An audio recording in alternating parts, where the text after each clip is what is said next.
On a rainy night in Seattle, Marcus Davis quietly cleaned the labs at TechVision Industries, watching complex codes glow on computer screens. For 3 years, he had been invisible, just another night janitor in a world of brilliant engineers and powerful executives. But when a team of experts failed to solve a critical technical problem threatening a multimillion-dollar contract, Marcus saw an opportunity that would change everything. In a moment of desperate courage, he touched the keyboard and began programming a solution he had envisioned during months of secret self-study. What he didn't expect was to be caught in the act, accused of sabotage, and publicly humiliated by colleagues who saw him only as a common criminal. But when Billionaire CEO Richard Blackwood decided to personally investigate the alleged crime, he discovered something no one imagined. The young janitor had solved in one night what the company's best engineers couldn't fix in 8 months. This is the story of how a man called a thief became a genius in the eyes of those who truly mattered.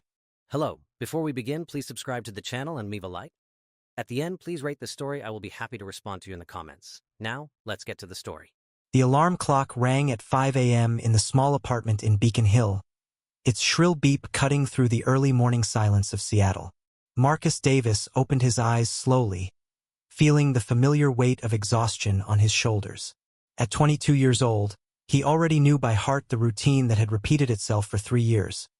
Getting up in the dark, preparing quietly so as not to wake his mother, and facing another day as a maintenance worker at TechVision Industries.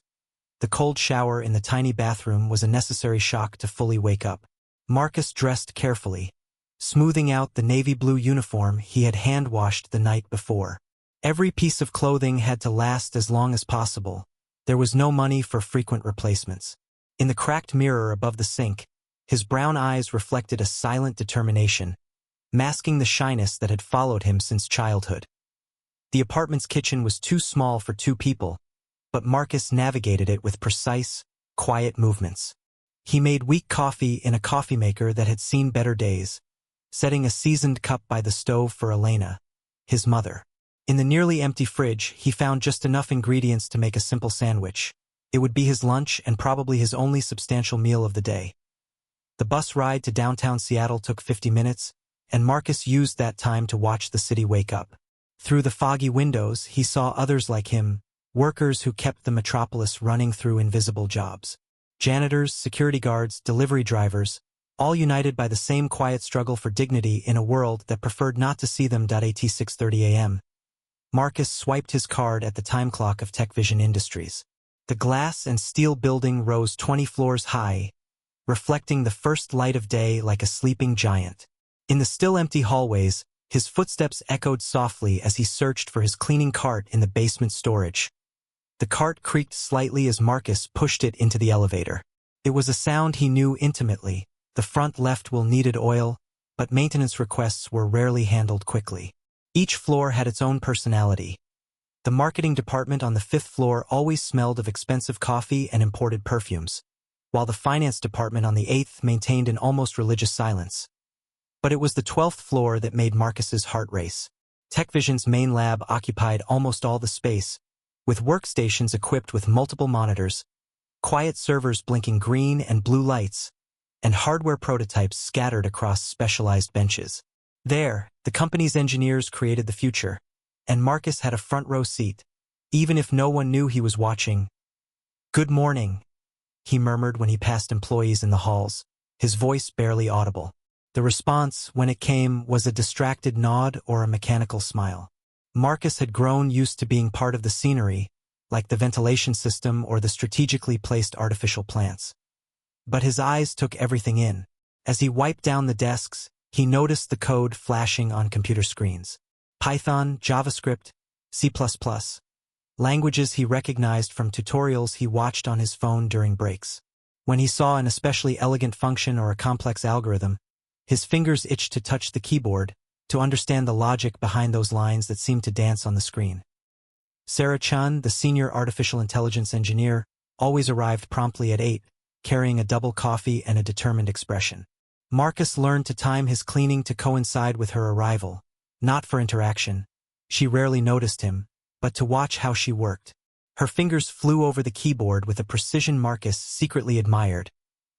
"Morning, Marcus," James Rodriguez said occasionally, one of the few engineers who remembered his name. He was about 30 years old, dark hair always slightly messy, and had a laid-back vibe that contrasted with the technical seriousness of his work. Marcus always responded with a shy nod and a barely audible smile. During lunch breaks, while engineers headed to restaurants in Pike Place Market or the food court of the Columbia Center, Marcus stayed in the empty lab. Officially, it was to finish cleaning quietly. In truth, it was when he allowed himself to dream. He approached the still-running workstations, reading open technical documents, articles on machine learning hardware specs. His eyes shone with an intensity that sharply contrasted with his usual shyness. Once, he found a forgotten programming manual on a desk. His hands trembled as he touched it, as if it were a sacred artifact. For 20 precious minutes, he devoured the pages on data structures and algorithms, until footsteps echoed in the hall and he quickly returned the book to exactly where it had been. At home, in the two-room apartment he shared with Elena, Marcus kept his passion for technology hidden. There was neither physical nor emotional space for extra worries.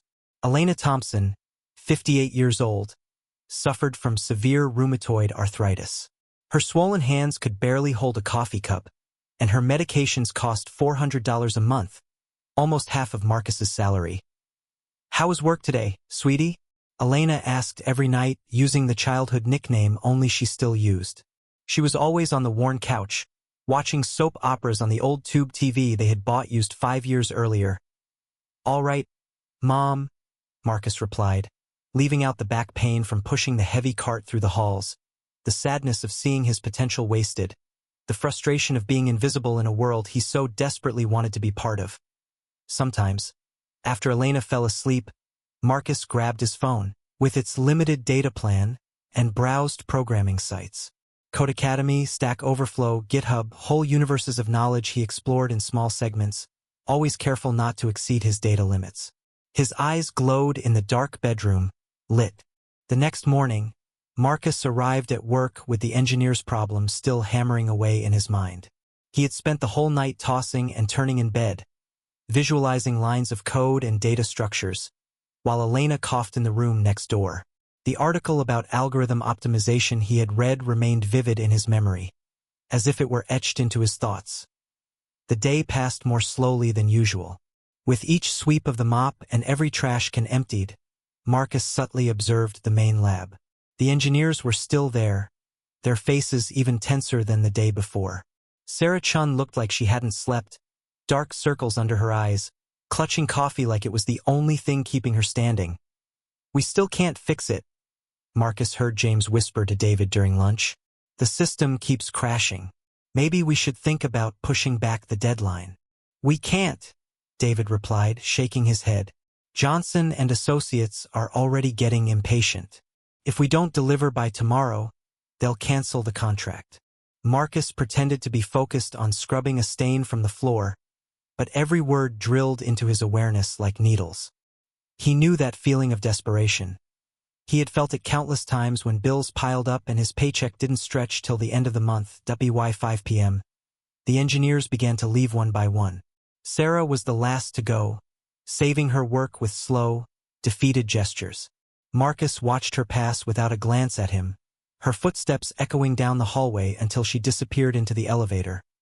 The lab fell into a heavy silence, broken only by the steady hum of the servers and the distant noise of traffic far below. Marcus continued his cleaning routine, but his eyes constantly drifted toward the main workstation, where 3 monitors remained on, displaying the code that had frustrated a whole team of seasoned engineers. It was almost 7 p.m. when Marcus finished cleaning the rest of the lab. The building was practically empty, only a few security guards and janitorial staff on other floors. His supervisor, Mrs. Rodriguez, had left at 6, as she always did on Wednesdays. Marcus was alone with his curiosity and the troublesome code blinking on the screen. He stepped closer to the central workstation, pushing his cleaning cart like it was just another routine task. But when he got close enough to clearly see the code, his heart raced. There, spread across the 3 monitors, were thousands of lines of Python and C++ code, English comments explaining complex functions, data structures he recognized from the tutorials he secretly studied. Marcus stopped pretending to clean. His eyes devoured the code, line by line, function by function. It was a real-time data processing system, with integrated sorting and search algorithms. He could see the elegance of the architecture, but also, "There it is," he murmured to himself, his voice barely audible in the silent lab. That a pattern jumped out at him. A nested loop in the main sorting function that created unnecessary complexity once the data volume went beyond 6,000 records. It was exactly the kind of problem the article had described. The algorithm was trying to optimize real-time sorting, but ended up creating a bottleneck when multiple threads tried to access the same data structure simultaneously. Marcus glanced around, making sure he was really alone. The lab was empty. The automatic lights had already shut off in some sections. All he could hear was the server hum and the distant sound of the elevator stopping on other floors. His right hand moved instinctively, almost touching the mouse. He stopped just inches away, as if the device could burn him. What was he doing? He was just a janitor. Touching the equipment was against every company rule. He could be fired instantly. But the code was right there, blinking on the screen like a puzzle waiting to be solved.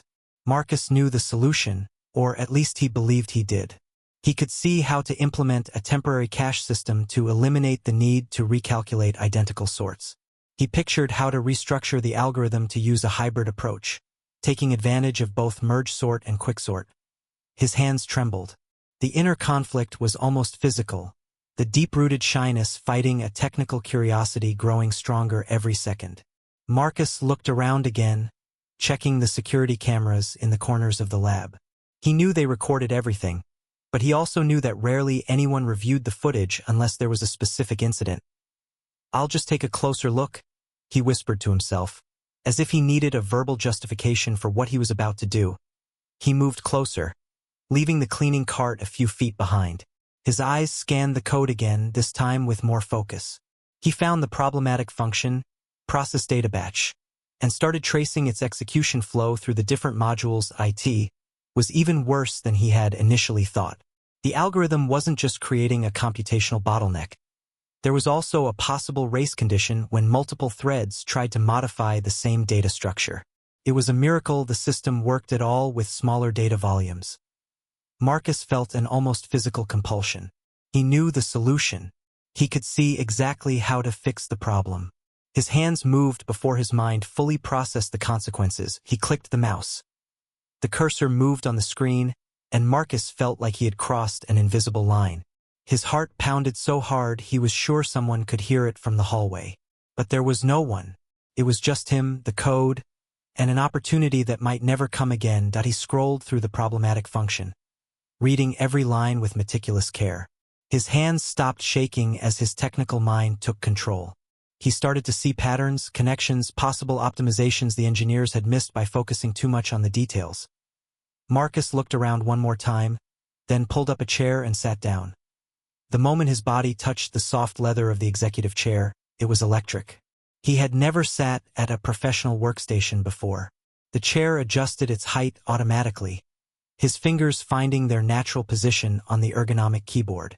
It was as if he was assuming an identity that had always been his by right, but he had never claimed. He began to type. First, just comments. Small notes explaining what he saw in the code, where the problems were, and possible solutions. His hands, which had just trembled with nervousness, now moved naturally across the keys. Years of secret observation and self-study were finally finding an outlet. Marcus paused, rereading his own comment.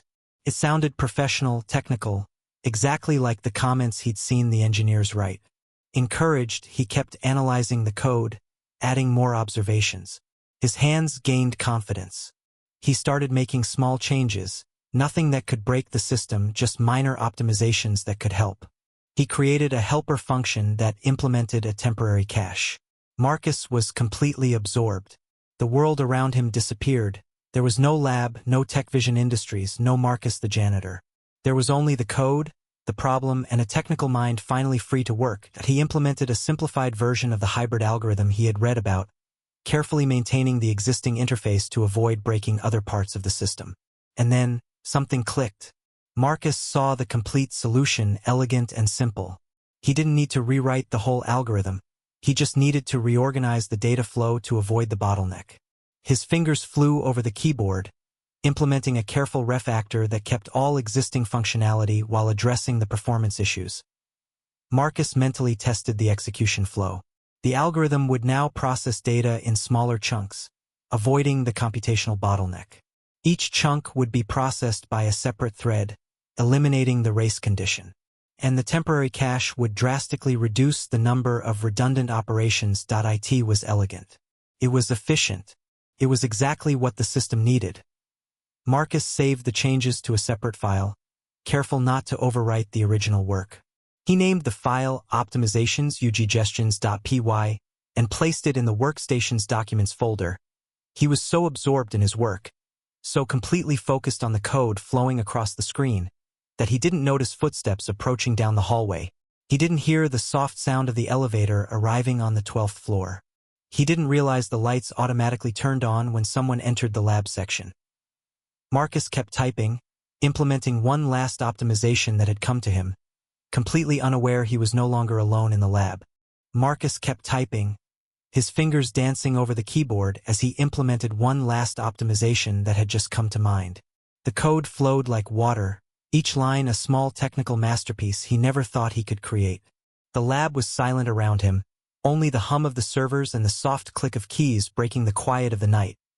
That's exactly why he didn't hear the firm, deliberate footsteps approaching down the marble hallway. Jake Miller, the night security supervisor at TechVision Industries, was on his usual 8-hour round, checking every floor systematically. Tall, broad-shouldered, with military-cut gray hair, Jake had served in the Army for 15 years before moving into corporate security. His trained eyes missed nothing. When Jake reached the 12th floor, the first thing he noticed was unusual. There was a light on in the main lab. Normally, at 8 p.m., all labs were empty and dark, with only emergency lights blinking in the halls. His hand instinctively went to the radio clipped on his belt as he approached silently. From the doorway, Jake saw a figure hunched over the main workstation. For a moment, he assumed it was one of the engineers working late. It wasn't the first time. But as he adjusted his focus, he recognized the unmistakable navy blue uniform of the cleaning crew.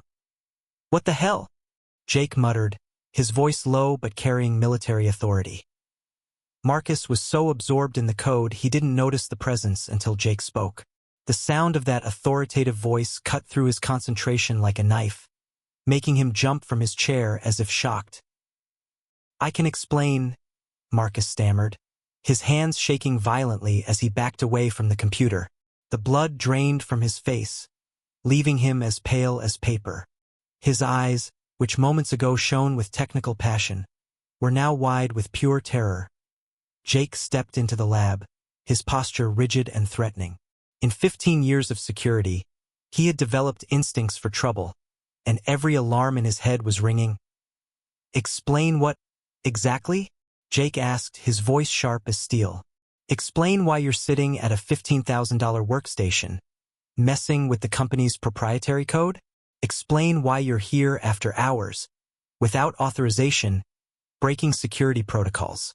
No, it's not that," Marcus tried to explain, words rushing out in panic. I saw the engineers were struggling with the code yesterday, and I believe I can help. I studied programming. I know the problem. You studied programming?" Jake interrupted with a bitter, disbelieving laugh. "You're a janitor, man. You clean floors and empty trash cans. Don't make up stories." Marcus felt like he'd been punched in the gut. Jake's casual dismissal cut deeper than any shout could have. But desperation made him try again. "Please, just look at what I wrote," Marcus pleaded, gesturing desperately at the screen. "I created a solution for the performance problem. I wasn't trying to do anything wrong. I just wanted to help." "Right?" Jake said, his voice dripping with sarcasm. "And I'm supposed to believe a janitor fixed a problem that a whole team of engineers with degrees couldn't solve? How convenient."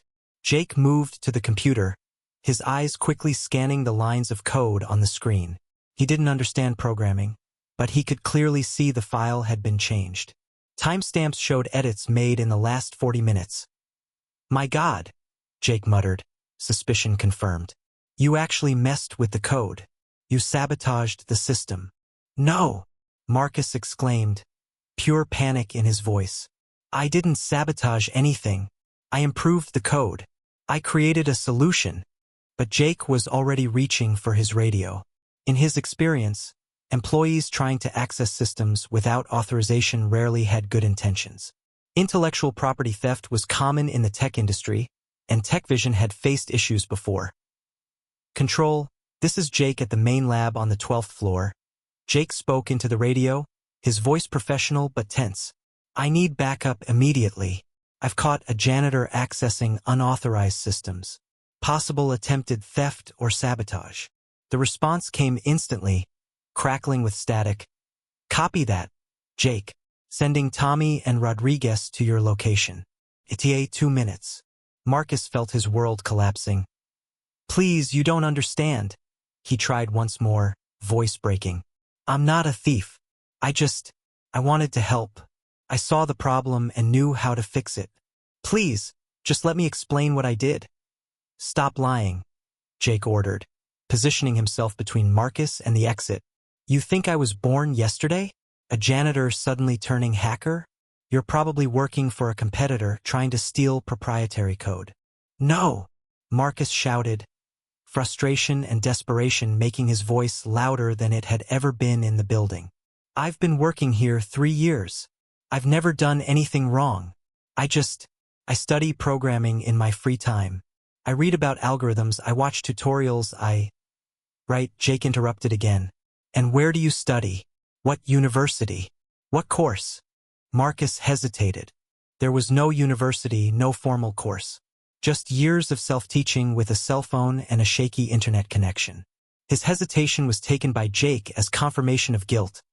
Exactly, Jake said with satisfaction. Can't even come up with a convincing story. The sound of fast footsteps echoed down the hall. Tommy Chun and Rodriguez, the other 2 night security guards, appeared at the lab entrance. Tommy was young, probably in his late 20s, blonde hair and always alert. Rodriguez was more experienced, around 40, with a gray mustache and confident posture. What's the situation? Rodriguez asked, automatically positioning himself to block the other lab exit. I caught this guy messing with the main system, Jake explained, pointing at Marcus. He modified code, accessed proprietary files. Probably an attempt to steal intellectual property. Tommy looked at Marcus with a mix of pity and disapproval. Dude, why'd you do this? You had a decent job here. I didn't do anything wrong. Marcus protested, his voice reaching an almost hysterical pitch. I was trying to help. The code was broken, and I knew how to fix it. Yeah, sure you did, Rodriguez said with heavy sarcasm. A janitor who suddenly becomes a software specialist. You must think we're idiots. The commotion was starting to attract attention. Some night shift employees, security guards from other floors, cleaning staff, even a few engineers who had decided to work late, started gathering in the hallway outside the lab. What's going on? A woman's voice called from the hallway. Caught a sabotage attempt, Jake announced loudly, clearly enjoying the attention. Janitor trying to mess with the main system. Marcus could hear murmurs and whispers from the growing crowd. Some voices he recognized. Cleaning crew colleagues. Guards he greeted every day. Now all looking at him like he was a criminal. Please, Marcus said, voice barely audible over the noise. Just let me explain what I did. Look at the code. You'll see I didn't break anything. Nobody wants your explanations, Jake replied harshly. You violated security protocols, accessed systems without permission, and probably committed federal crimes. You're in serious trouble. More people gathered in the hallway. Marcus saw faces pressed against the glass walls of the lab, all watching him like he was some kind of exhibit. Some were taking pictures on their phones. The humiliation was almost physical in intensity. Jake, should we call the police? Tommy asked, his hand hovering over his radio. First, let's secure the evidence, Jake replied, moving toward the computer.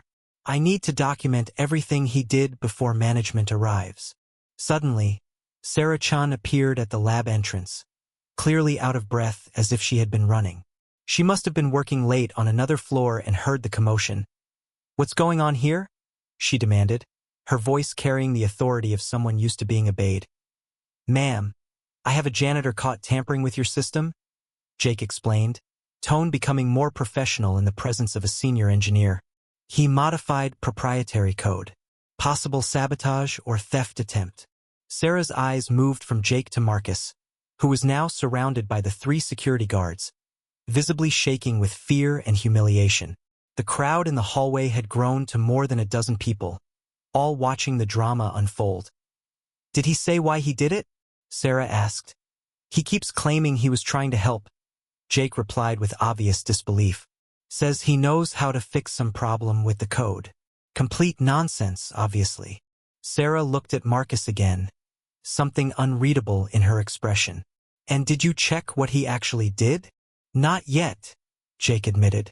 "But whatever it was unauthorized. That's all that matters." Marcus felt completely trapped. The crowd in the hallway kept growing, as if news of Marcus's capture had spread through the entire building via an invisible web of whispers and text messages.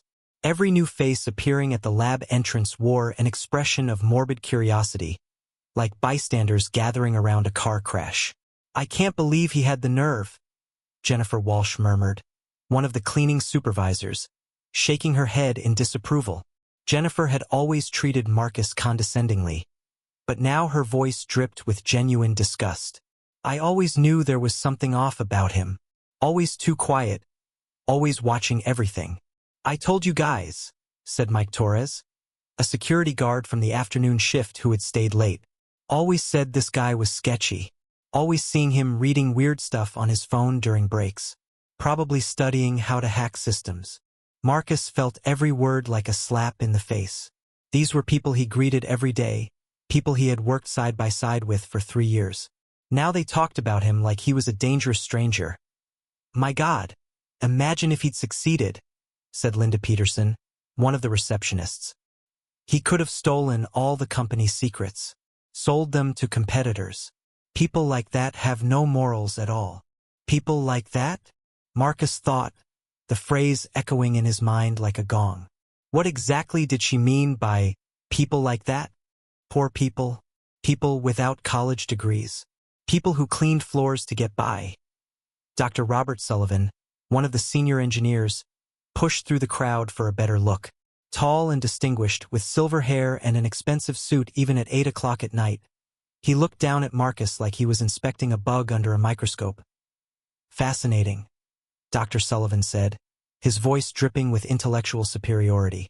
"A janitor who thinks he can understand complex algorithms. It's like a child playing with fire, bound to get burned. Probably can't even read code properly," added Kevin Brown. Another engineer Marcus had watched work many times. Probably just randomly pressed keys, hoping to cause damage. Marcus felt his throat tighten.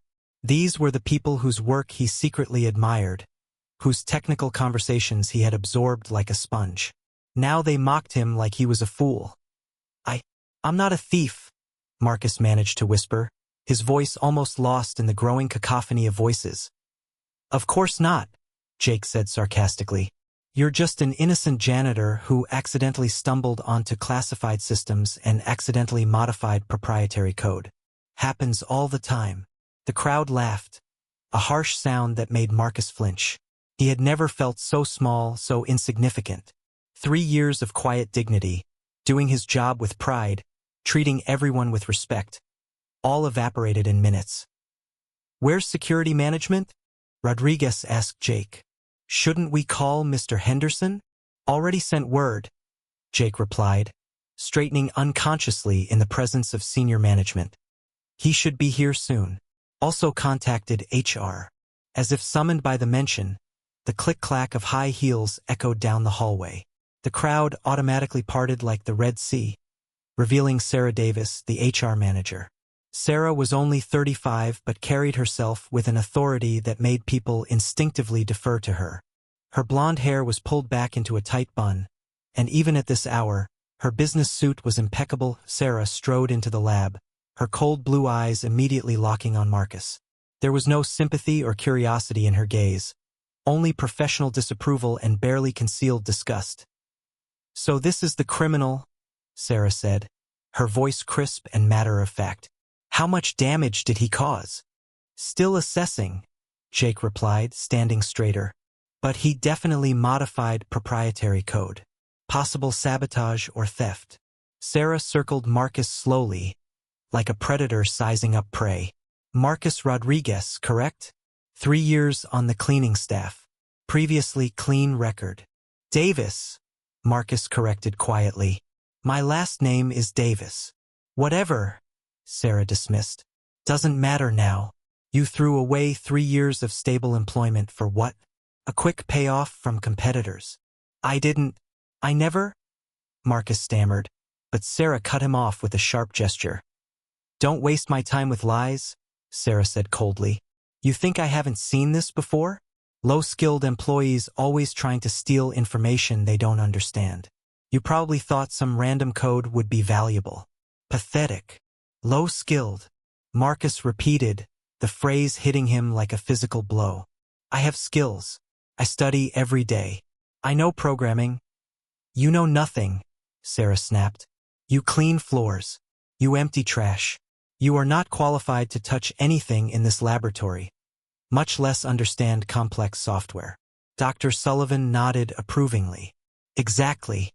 There's a reason why we have educational requirements and professional standards. It's not discrimination, it's reality. Some people simply don't have the capacity to understand technical work. That's exactly the type of person who shouldn't have access to sensitive areas," added Jennifer Walsh, eager to join the public condemnation. "I've always said cleaning staff should be more restricted. You give them too much freedom, and this is what happens." Marcus felt tears beginning to form in his eyes. These were not tears of fear for his job or worry about consequences. They were tears of pure frustration, of feeling completely misunderstood, of watching his integrity destroyed based on assumptions and prejudices. "I just wanted to help," Marcus said, his voice breaking. "I saw the engineers were struggling, and I thought—" "You thought?" Sarah laughed harshly. "You thought that you, a janitor, could solve problems that trained engineers couldn't? The arrogance is staggering." "Probably planned this for months," suggested Kevin Brown. "Probably been watching us work, taking notes, planning your theft." "I never took notes," Marcus protested weakly. I listen. I observe. I try to learn." "Learn what?" Dr. Sullivan asked mockingly. "Advanced algorithms? Data structures? Complexity theory? You think these things can be learned by watching over people's shoulders?" Marcus wanted to scream yes, they could be learned. That he had spent hundreds of hours studying, reading, practicing. That he understood concepts that might surprise them. But his voice was completely gone, crushed under the weight of public humiliation. "Pathetic," Sarah said, shaking her head. "People like you always have grandiose delusions. You watch too many movies where the underdog suddenly becomes a genius. Real life doesn't work that way." "Exactly," agreed Linda Peterson. "Stick to what you know. Cleaning, mopping, emptying trash. Stop trying to be something you're not." The crowd murmured in agreement, as if they were watching a morality play about knowing one's place in society. Marcus felt completely dehumanized, reduced to a cautionary tale about ambition exceeding station. "I always knew he was trouble," added Mike Torres. "Always too quiet, always watching. Creepy behavior. Probably been planning this for years. Should have been fired a long time ago," Jennifer Walsh chimed in. "People like him just bring problems." Marcus looked around at all the faces staring at him. Some with disgust, others with pity, but all with a fundamental assumption that he was exactly what they said. Just a janitor who had overstepped his bounds. No one was interested in what he had actually done. No one cared about his months of study, his genuine desire to help, his technical insights. "Please," Marcus said, his voice barely audible over the murmur of condemning voices. "Please, just look at what I did." "No one wants to see your sabotage," Sarah said dismissively. "Please," Marcus tried again, tears now flowing freely down his face. "I'm begging you." Just look at a screen. Look at the code. I didn't break anything. I fixed it. Fixed it. Dr. Sullivan laughed. A janitor fixed code our engineering team couldn't? What's next? Claiming you cured cancer in your spare time. The crowd laughed again, a sound that felt like daggers piercing Marcus's heart. He was drowning in a sea of contempt, suffocating under assumptions about who he was and what he was capable of. Please, Marcus whispered, his last desperate attempt. Someone, anyone, just look at a screen. Please, just look at what I actually did. But no one was listening anymore. They had already decided who he was, what he had done, and what he deserved. Marcus stood there, surrounded by security guards, watched by dozens of people who had reduced him to a stereotype, begging for someone, anyone, to simply look at his work with open eyes. The sound of steady, measured footsteps echoed down the hallway, unlike any other noise that had pierced the night's chaos. It was a deliberate, confident rhythm that seemed to cut through the murmur of voices like a sharp knife. Automatically, without even knowing why, people began to quiet down, their heads turning toward the source of the sound. A man appeared at the entrance of the lab, and immediately the atmosphere shifted almost palpably. Tall, about 6 feet 2 inches, he carried himself with a presence that demanded attention effortlessly. His hair was salt and pepper, perfectly styled but not vain, and his steel-gray, penetrating eyes seemed to process everything at once. He wore a dark navy suit that clearly cost more than Marcus made in 6 months, but not in an ostentatious way. It was understated elegance, the kind only true wealth can afford. "Mr. Blackwood," Sarah Davis gasped, her voice an octave higher than usual. She immediately straightened, her professional composure cracking under the weight of unexpected scrutiny from the highest level. "Sir, we didn't expect—" Richard Blackwood, the founder and CEO of TechVision Industries, worth an estimated $2.3 billion according to Forbes, and an almost mythical figure in the company's halls, rarely appeared in the labs. Most employees who had worked there for years had never seen him in person.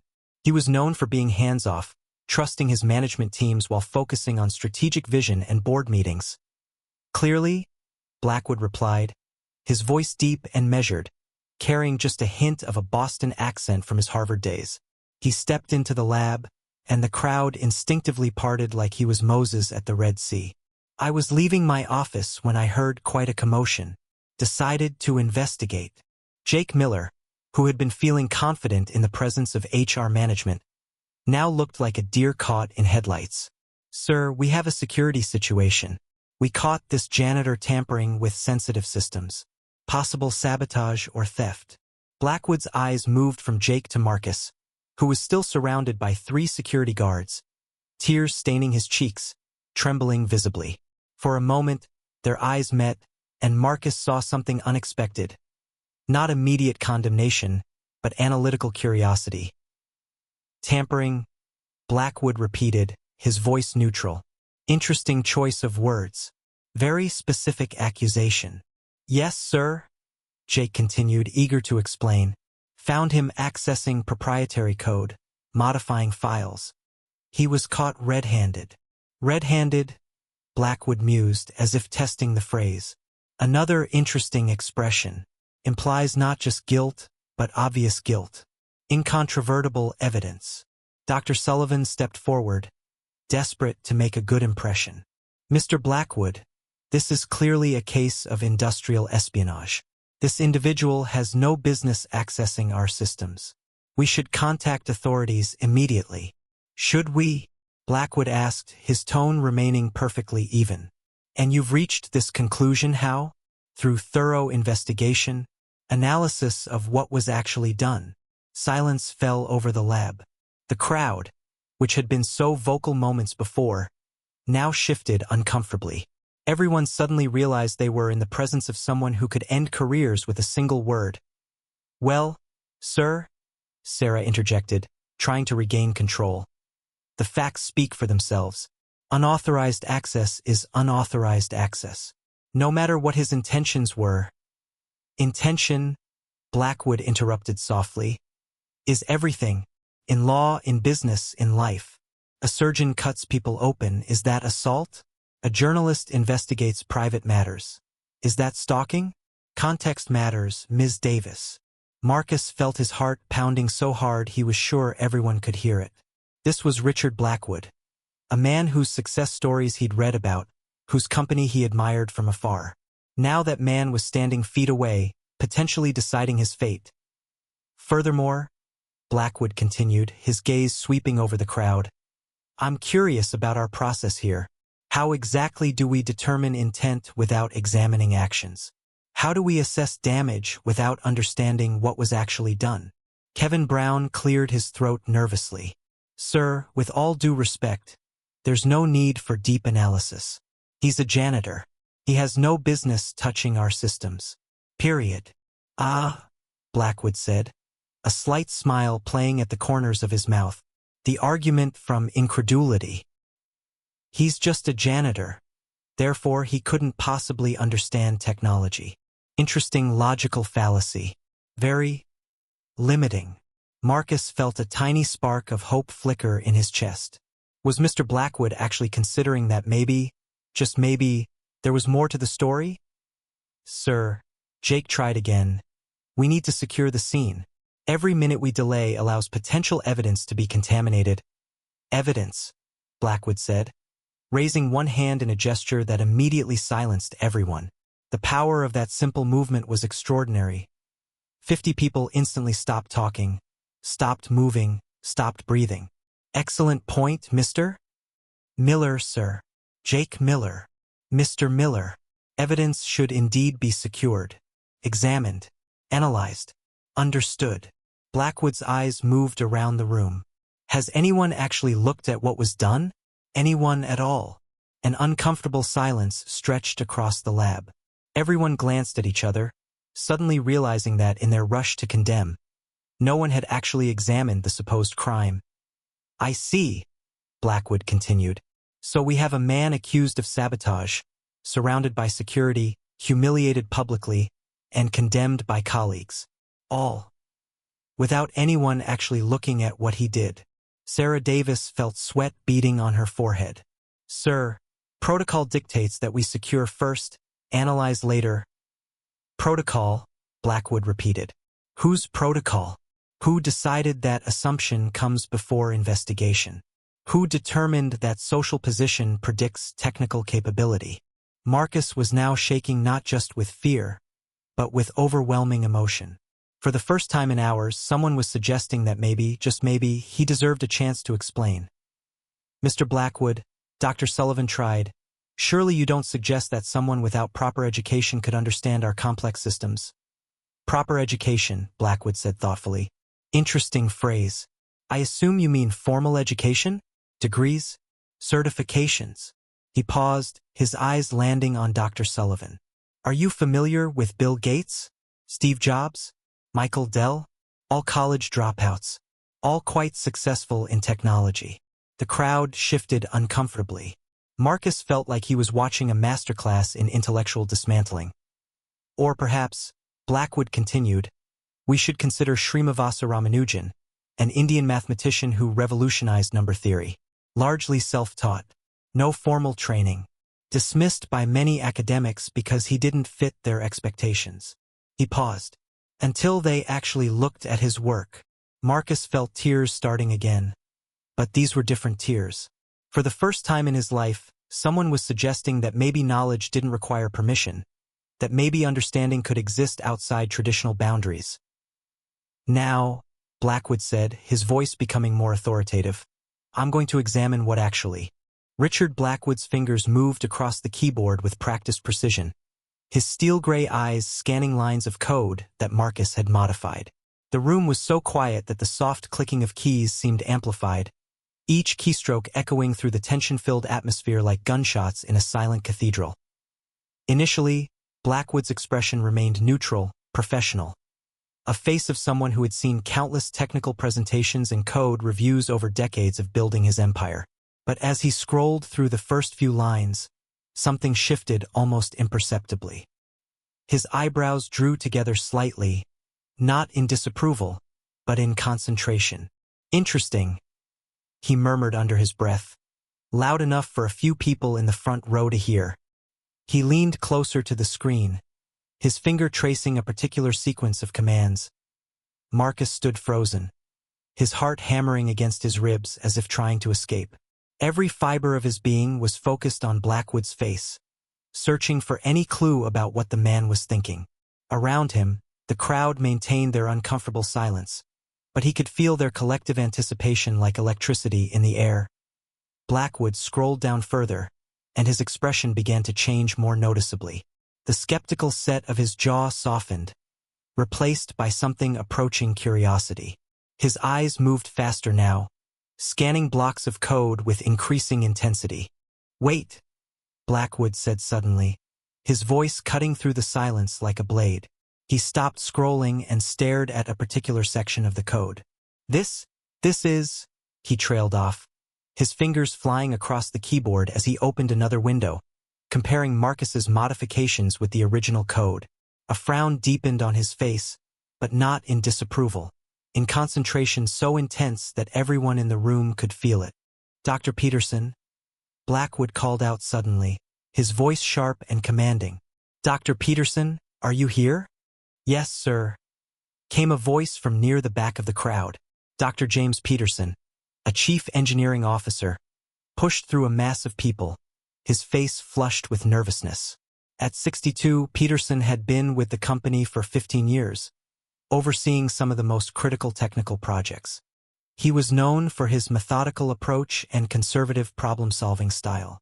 "Dr. Peterson," Blackwood said, not taking his eyes off the screen, "remind me about the parallel processing issue we've been struggling with, the one affecting our new AI learning algorithms."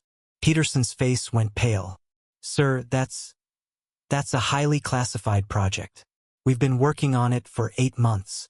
A computational efficiency problem has been costing us approximately $2.3 million per month in wasted processing time."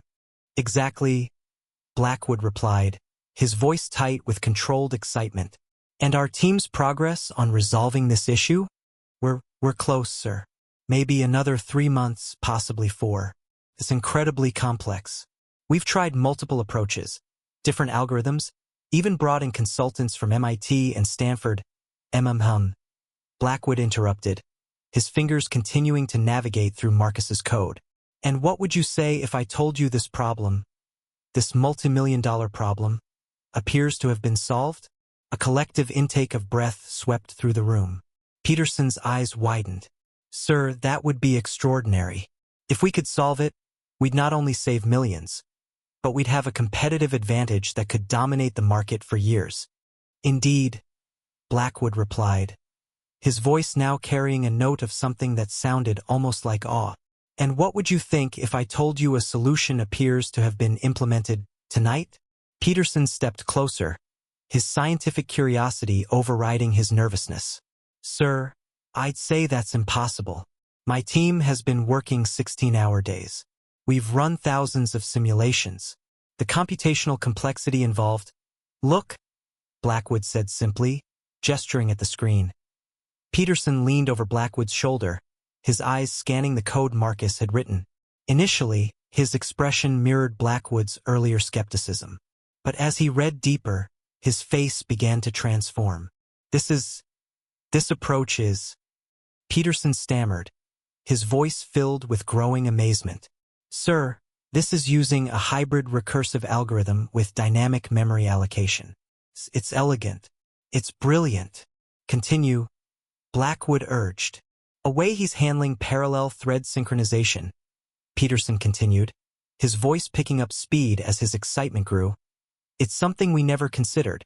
He's created a cascading priority system that eliminates a bottleneck we couldn't identify. And the result?" Peterson's hands were now shaking slightly as he pointed to different sections of code. "If this works, and from what I can see, we're looking at a 340% improvement in processing efficiency. This would solve not just our current problem, but potential issues we haven't even encountered yet." A murmur rippled through the crowd. People who had been confidently condemning Marcus moments before now exchanged uncertain glances. Jake Miller's face had gone from confident to confused, then to something approaching panic. Dr. Peterson, Blackwood continued, his voice now carrying unmistakable authority. In your professional opinion, what level of technical understanding would be required to develop this solution? Peterson wiped sweat from his forehead, his voice filled with professional honesty. Sir, this is graduate-level computer science, advanced algorithm design, systems architecture. Someone would need to understand parallel processing, memory management, computational complexity theory. This is the work of someone with a deep, sophisticated understanding of our systems. And how long would it take your team to implement something like this? If we had thought of this approach, probably 3 to 4 weeks of careful implementation and testing. But coming up with this solution from scratch, Peterson shook his head in amazement. Sir, this represents months of our best thinking, compressed into what appears to be a single evening's work.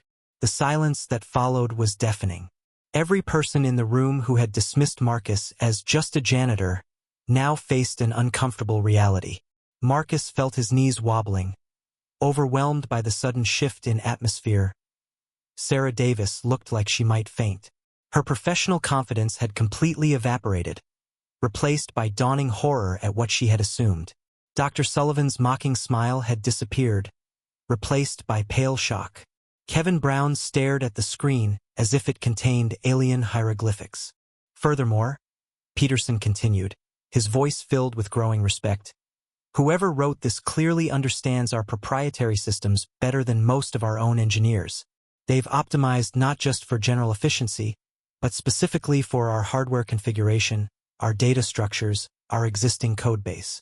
Blackwood finally turned away from the screen, his piercing gray eyes sweeping across the room full of people who had been ready to destroy a man's life based on assumptions. When his gaze landed on Marcus, there was something in his expression that Marcus had never seen directed at him before. Genuine respect. Mr. Davis? Blackwood said, his voice soft but carrying clearly across the silent room. It appears you've solved a problem that has been costing my company millions of dollars and has stumped some of the brightest minds I employ. Marcus felt tears beginning to flow again, but these were different tears entirely.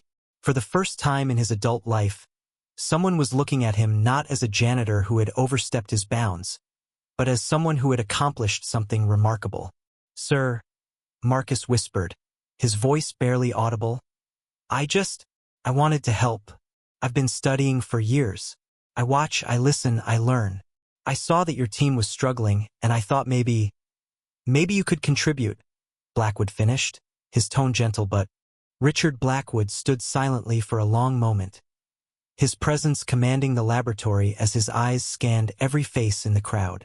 The silence was so thick you could hear the faint hum of computers and the distant murmur of the air conditioning.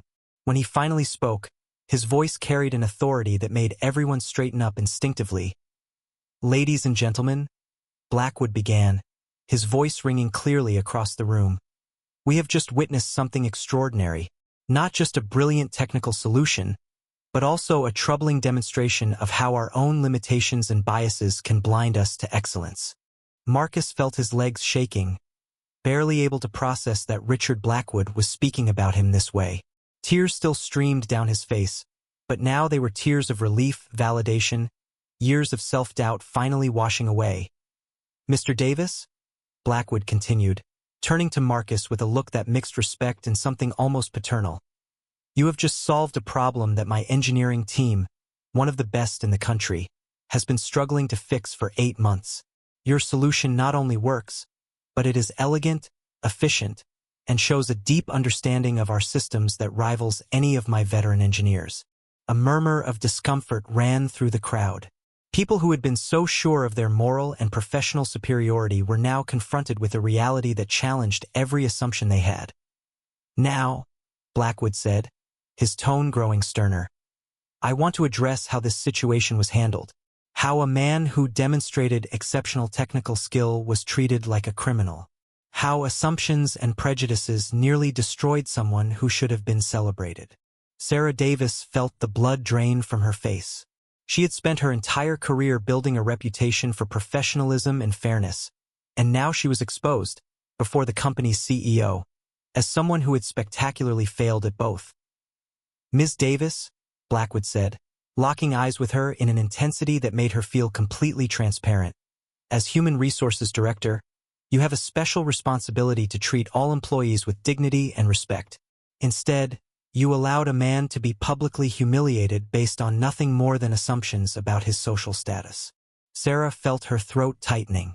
Mr. Blackwood, we followed standard protocol to— Protocol, Blackwood interrupted sharply, is a tool to ensure fairness, not an excuse to avoid thinking.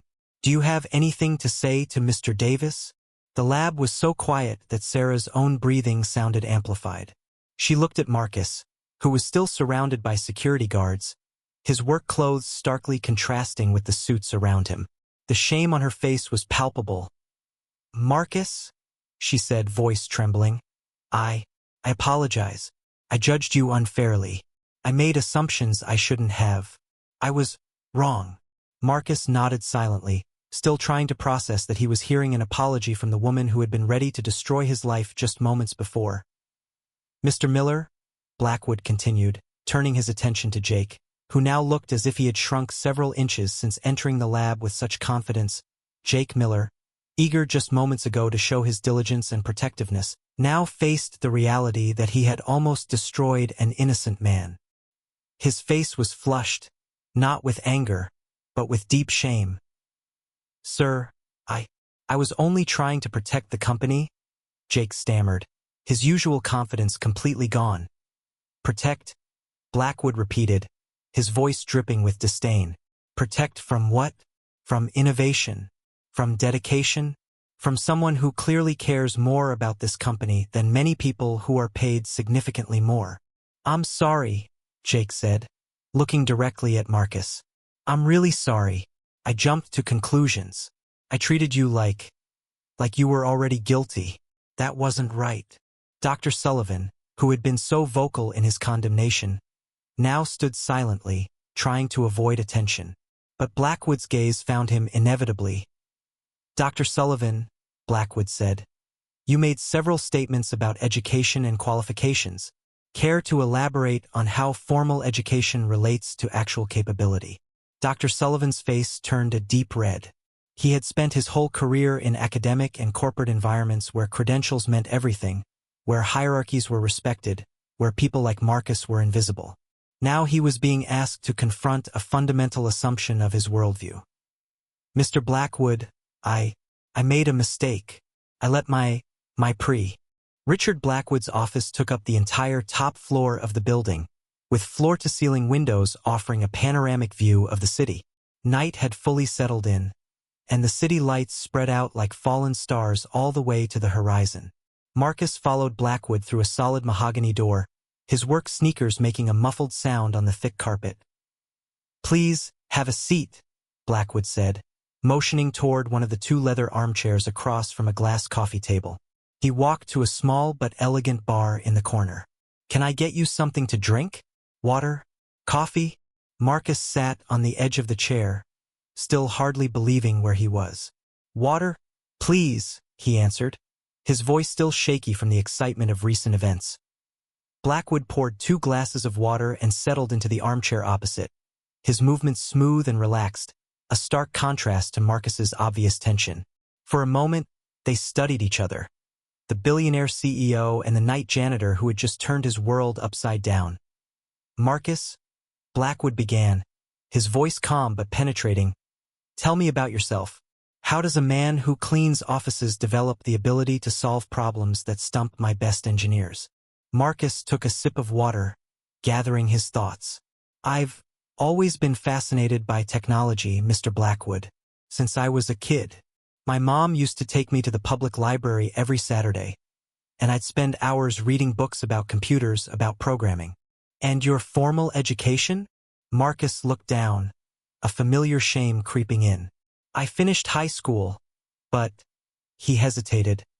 My mom got sick, cancer. I had to work to help with the medical bills. College wasn't an option. Blackwood nodded, his expression showing no judgment, only genuine interest. Go on. After she passed, Marcus continued, his voice growing stronger, I kind of lost my way for a while. Worked a bunch of jobs, diner, construction, retail. But I always came back to the library. Always came back to computers. How did you learn programming? Marcus brightened slightly, an old passion lighting up his eyes. Mostly books. The library has a whole section of programming manuals. Some were old, but the core concepts are the same. Then, when internet access became more common, I started watching online tutorials, Khan Academy, YouTube, MIT OpenCourseWare. Blackwood leaned forward, genuinely intrigued. You were basically taking a college course on your own. I guess so, Marcus replied. I studied every night after work. Whole weekends. I set up an old computer I found at a garage sale. It wasn't much, but it was enough to practice. And how long have you worked here? 3 years, Marcus said. I got the janitor job through a temp agency. It wasn't what I dreamed of, but it paid the bills. And he hesitated. I liked being around technology, even if it was just cleaning around it. Blackwood took a sip of water, processing all of this. You said you observed, you listened. Tell me more about that. Marcus blushed slightly. I hope it's not against the rules. I never interfered with anyone's work before today. But while I cleaned, I listened to the engineers' conversations. I saw the code on the screens. I began to understand the problems you were working on. And you studied those problems on your own? Yes, Marcus admitted. I'd go home and research. I read about the algorithms you used. I tried to understand the challenges. It was like solving complex puzzles. Blackwood stood and walked to the window, looking down at the city below. Marcus, can I ask you a personal question? What is your current financial situation? Marcus felt uncomfortable but answered honestly. I live in a small one-bedroom apartment on the south side of the city. I pay $800 a month rent. After basic bills, I have maybe $200 left over each month. It's not much, but it's enough. And your dreams? Your goals? Marcus was silent for a long moment, as if caught off guard. I've always dreamed of working in tech. Really working, not just cleaning around it. I wanted to make a difference, create something that mattered. But without a degree, he shrugged. I thought it was impossible. Blackwood turned from the window. His eyes locked on Marcus with an intensity that made him feel fully seen. You remind me of someone I met a long time ago. Who? Myself, Blackwood said, returning to his chair. My family didn't have money for college. I worked in a factory by day and studied nights. I read everything I could about business and technology. I was hungry for knowledge, for opportunity. Marcus felt an unexpected connection, a shared understanding that crossed their different social standings. The difference, Blackwood continued, is I got lucky. I found a mentor who saw something in me, someone who gave me a chance when no one else would. That must have changed your life completely. It did, Blackwood agreed. And it taught me something important about potential, about how real talent can be found in the most unexpected places, about how society often wastes genius because we can't see past titles and credentials. Marcus's heart sped up, a feeling that something monumentally important was about to happen. Marcus, Blackwood said, his voice shifting to a more formal tone, what you did today wasn't just impressive, it was revolutionary. Your solution not only solves our current problem but opens up possibilities even my team hadn't considered. I didn't know it would be that significant, Marcus admitted. That makes it even more impressive, Blackwood replied. You weren't trying to impress anyone. You were genuinely trying to help. That's the mark of a true engineer. Someone who sees a problem and can't help but try to solve it. Blackwood stood again, pacing the office with the energy of a man who had made a key decision. Marcus, I have a proposal for you. Something that will change not just your life, but potentially the future of this company. Marcus's mouth went dry. Sir, I can't give you all the details now. There are legal and procedural matters that need sorting out first. But I can tell you this. You have an extraordinary gift, a combination of technical intuition, dedication, and a unique perspective that is exceptionally rare. What are you saying? Blackwood stopped in front of Marcus, his eyes shining with excitement that was almost contagious. I'm saying your life as a janitor is over. I'm saying you have the chance to become exactly what you've always dreamed of being. I'm saying that together, we can create something that will revolutionize not just this company, but possibly the entire industry. Tears welled up in Marcus's eyes again. Mr. Blackwood, I don't know what to say. Don't say anything yet, Blackwood replied, his voice gentle but firm. Go home tonight, rest, process everything that happened. Tomorrow, he smiled. Tomorrow we'll start building your future. Marcus nodded, still overwhelmed, unable to form coherent words. As he stood to leave, Blackwood placed a hand on his shoulder. Marcus, he said, his voice carrying the weight of promise and possibility. You're about to find that sometimes life has a way of rewarding those who never give up on their dreams. The next morning, Marcus met again in Blackwood's office. But this time the atmosphere was completely different.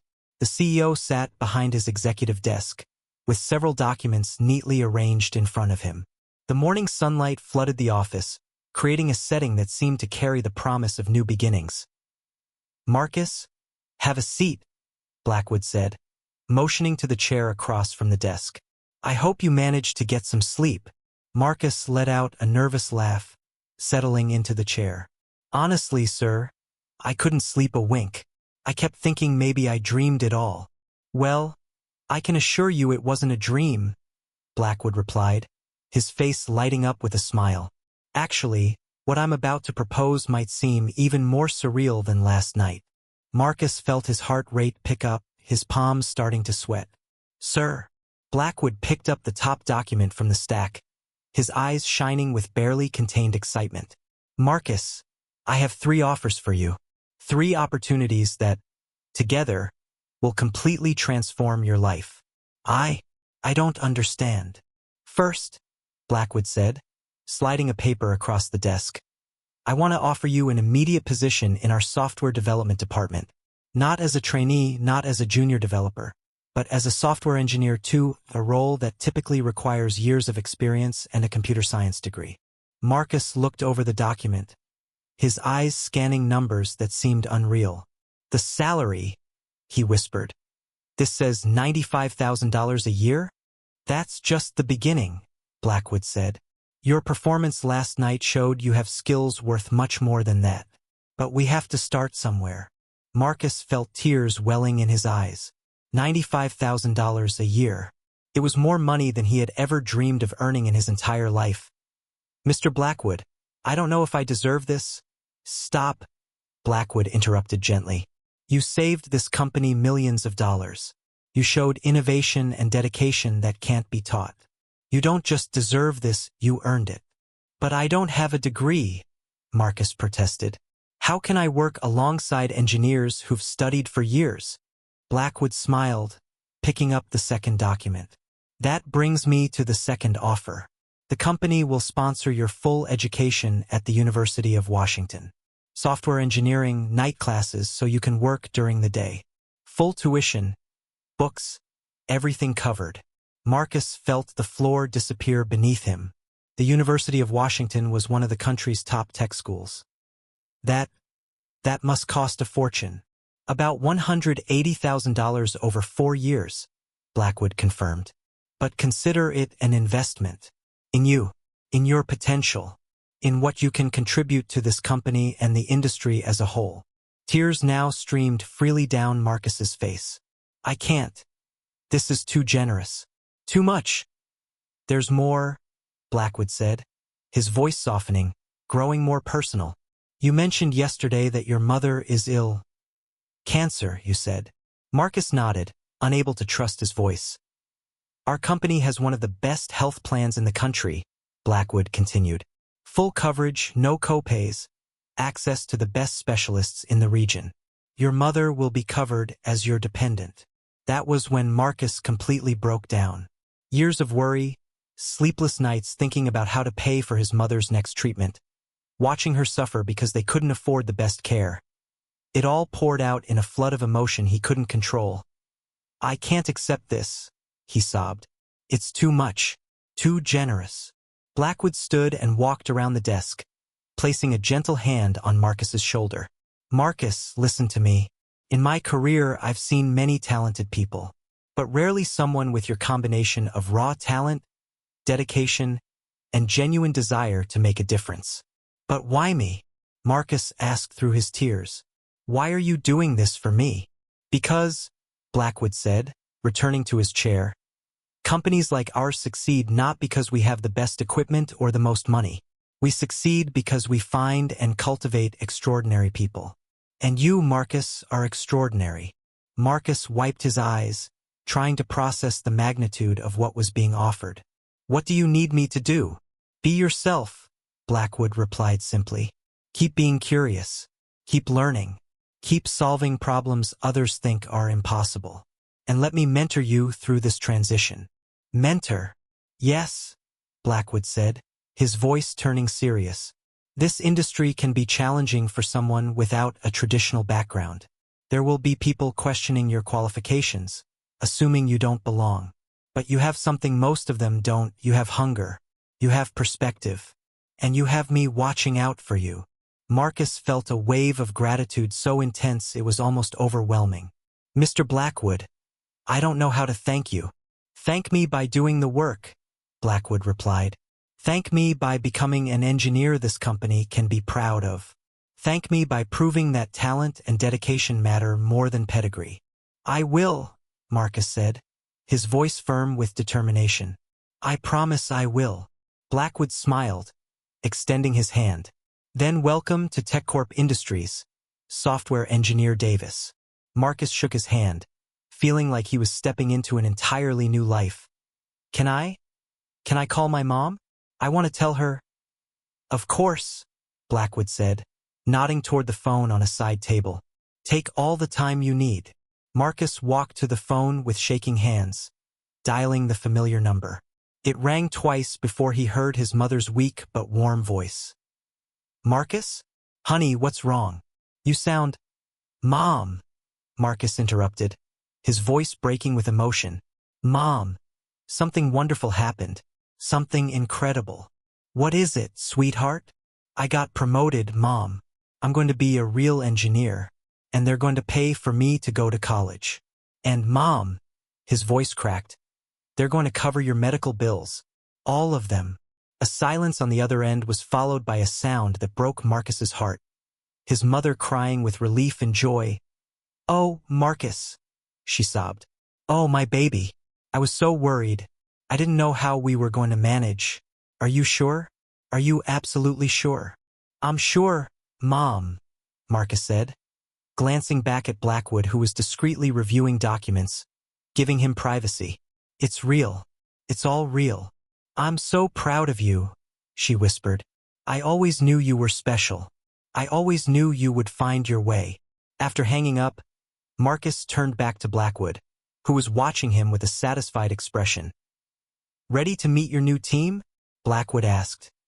Marcus nodded, straightening his borrowed tie. Blackwood had insisted he dress appropriately for his first day as an engineer. They walked down hallways Marcus had cleaned countless times, but now everything looked different. Other employees nodded respectfully to Blackwood and glanced curiously at Marcus. When they reached a development floor, Marcus spotted some of his former janitorial colleagues through a window, starting their morning cleaning routine. Team, Blackwood announced as they entered a large conference room where about 15 engineers were gathered for a morning meeting. I want you to meet our newest addition. This is Marcus Davis, joining us as software engineer 2. The reaction was immediate and varied. Some faces showed polite interest, others confusion, and a few recognition. They remembered him from a previous evening's drama. Marcus, Blackwood continued, solved an optimization problem last night that has been troubling our best engineers for months. His solution will save this company approximately $28 million annually. Now every face in the room showed attention and respect. Dr. Peterson, who had been among those reviewing Marcus's code, stood up. Marcus, he said, extending his hand. I reviewed your work more thoroughly this morning. 6 months later, Marcus Davis's office on the 23rd floor of TechCorp Industries offered a spectacular view of the city. The space, with its glass walls and modern design, was a dramatic transformation from the small apartment where he had spent so many nights studying alone. Framed diplomas and certifications on the walls told the story of his meteoric rise. Some academic achievements from the University of Washington, others professional recognitions he had earned in recent months. Marcus was leaning over his desk, 3 monitors displaying complex code that seemed to dance under his fingers. His hands moved with precision and confidence across the keyboard, a silent orchestration of logic and creativity that had become second nature. The shy young man who had once trembled in Blackwood's office had become a respected engineer, but the essential humility that always defined him remained intact. "Marcus," a hesitant voice came from the door. He looked up to see Jennifer, a young member of the technical support team, standing at the entrance with a nervous expression. "Jennifer, come in," Marcus said, gesturing to the chair across from his desk. "How's the database optimization project going?" "Actually," she said, sitting down timidly, "that's what I wanted to talk about. I have some ideas, but I'm not sure if they're good enough to present to the senior team." Marcus smiled, recognizing in Jennifer the same insecurity he had felt not long ago. "Tell me about your ideas. Sometimes the best solutions come from perspectives others overlook." This was the 3rd meeting like this Marcus had that week. In recent months, he had become an informal mentor to lower-level employees, especially those like him without traditional tech backgrounds. It was his way of giving back the opportunity Blackwood had given him. "Well," Jennifer began, her voice gaining confidence, "I noticed our current indexing system causes bottlenecks during peak hours. I thought maybe we could implement a more dynamic approach." As she spoke, Marcus saw the same passion in her eyes that had fueled him during those lonely nights at the library. He encouraged her with thoughtful questions, helping her refine her ideas until she herself realized the brilliance of her proposal. "Jennifer," he said when she finished, "this is exceptionally insightful. You should definitely present this to the team tomorrow." "You really think so?" she asked, her eyes shining with hope. "I not only think so, I will personally recommend you lead the implementation," Marcus replied. "You have a unique perspective that can make a real difference." After Jennifer left, energized and confident, Marcus turned his attention back to his current project, a revolutionary machine learning system that could transform how a company processes customer data. It was the kind of project he had dreamt of working on during all those nights studying alone. His phone buzzed with a text from his mother. "The appointment went great today. Dr. Martinez said the tumors are shrinking. Thank you for making all this treatment possible, my son." Marcus smiled, feeling a wave of gratitude that still surprised him regularly. The comprehensive health coverage Blackwood had provided had literally saved his mother's life. The best specialists, cutting-edge treatments, medications that were once impossibly expensive, all now accessible. "Marcus," another voice at the door. This time it was Dr. Peterson, who had become not just a colleague, but a friend. "Hey, Robert," Marcus said, looking up from his monitors. "How's the server optimization project going?" "Better than expected," Peterson responded, entering and sitting down. "Actually, your modifications are performing 300% better than our original design." Blackwood is thrilled. "It's a team effort," Marcus said modestly. "Your team did the real implementation. Don't downplay your contributions," Peterson said. "You've transformed how we think about problem-solving here. And not just technically, you changed our culture." It was true. Marcus had started an unofficial mentorship program that had spread throughout the company. Engineers at all levels now regularly made time to mentor junior staff, listen to ideas from people in different departments, and look beyond titles and credentials to uncover talent. "Actually," Peterson continued, "that reminds me, Blackwood asked you to come to the main conference room at 4:30. He said it's important." Marcus looked at his watch. 4:15 p.m. "Any idea what it's about?" "No," Peterson said, but his smile suggested he knew something. Better not keep him waiting. Marcus saved his work and straightened his tie, a habit he had developed since becoming an engineer. As he walked down the corridors toward the main conference room, he noticed an unusual amount of activity.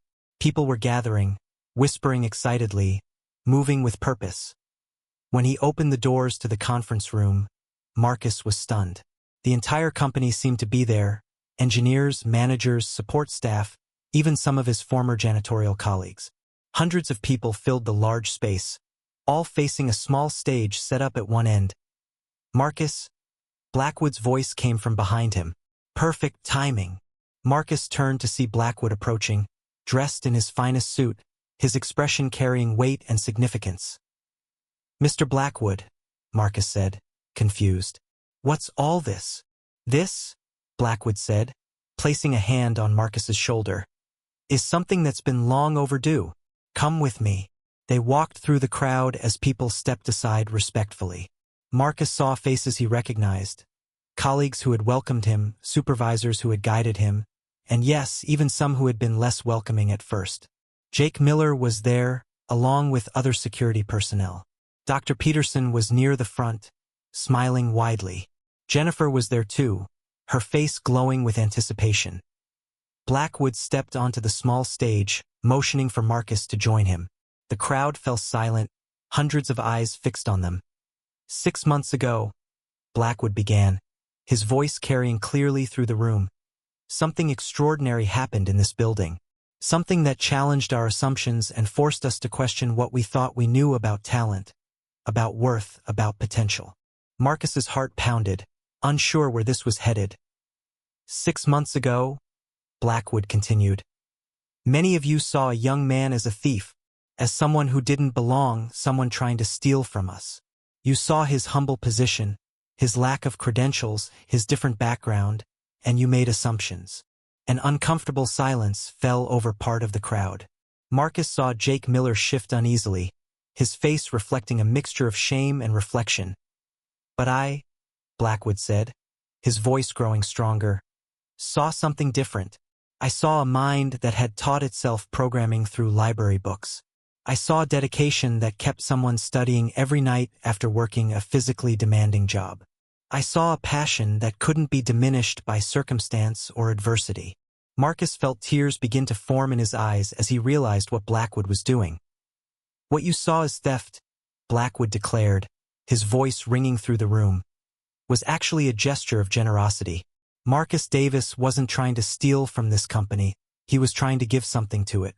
He was trying to share a gift he had cultivated in solitude, hoping to make a difference. A murmur ran through the crowd as people began to understand the full magnitude of what had transpired. Today, Blackwood announced, I want to tell you about a transformation that has occurred, not just in Marcus, but in our entire organization. Because when we chose to see talent instead of suspicion, when we chose to recognize potential instead of prejudice, we didn't just change one man's life, we changed ourselves. Marcus wiped his eyes, overwhelmed by the generosity of Blackwood's words and the realization of how far he had come. In 6 months, Blackwood continued, Marcus has revolutionized 3 major systems, saved this company over $50 million, mentored dozens of colleagues, and proven that excellence has nothing to do with pedigree. It has everything to do with passion, dedication, and character. Applause began, tentative at first, then growing stronger. Marcus saw people throughout the crowd nodding, their faces showing recognition and respect. But more importantly, Blackwood said, raising his hand to quiet the applause, Marcus has reminded us of something crucial, that in every janitor, every security guard, every person working in what we consider lesser positions, there might be a genius waiting to be discovered.